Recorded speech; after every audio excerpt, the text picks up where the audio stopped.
Hey, it's Christina, the caregiver. I had an interesting conversation with somebody today. They asked me about the decorations that are in my office, the Christmas decorations, because it is before Thanksgiving, and traditionally most people don't decorate until after Thanksgiving.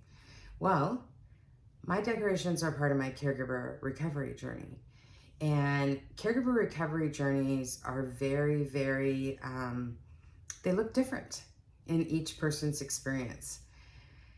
When my mother passed, she went on hospice Thanksgiving Day of 2022, which was also my birthday. And on Christmas, she was still on hospice, but she was in an end-of-life coma. There was no Christmas presents, there was no Christmas decorations, there was no holiday joy. It was just my mother in an end-of-life coma and me in the house with her, just the two of us alone. I was sitting on the couch begging God to either let her pass or let her not pass. I didn't know which was the right one.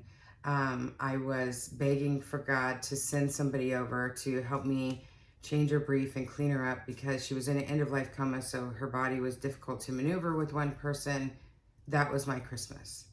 2023 came along. The closer it got to Thanksgiving, the closer it got to my birthday, the closer it got to Christmas, the more it was rough for me bringing up those memories, dealing with all of that.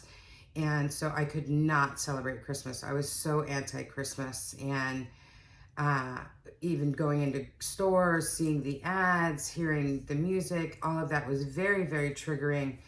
And people asking me what I'm doing for the holidays, all very triggering. Going to holiday party, no.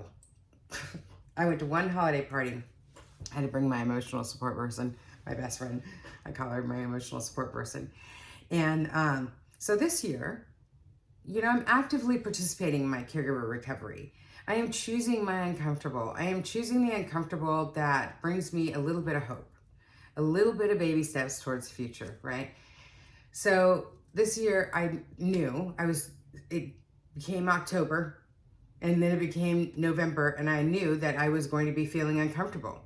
And I started to feel uncomfortable. And so I thought, you know what? I am going to try to celebrate this year. I know my mother would want me to celebrate, and I don't want Christmas to just be the time of year my mother died, right? I want it to mean something special.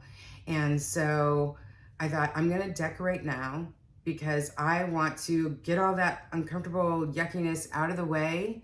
So by the time Christmas comes and gets closer, I can experience joy and I can experience peace. And so I wanted to give myself some time to feel those emotions, some time to process some of that, some time to process the anger, the worry, the fear, all of the things that come along with grief and all of the things that come along with caregiver recovery.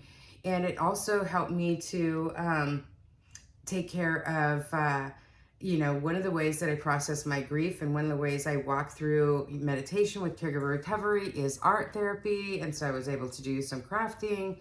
So that is why there's Christmas decorations up now, because this is caregiver recovery.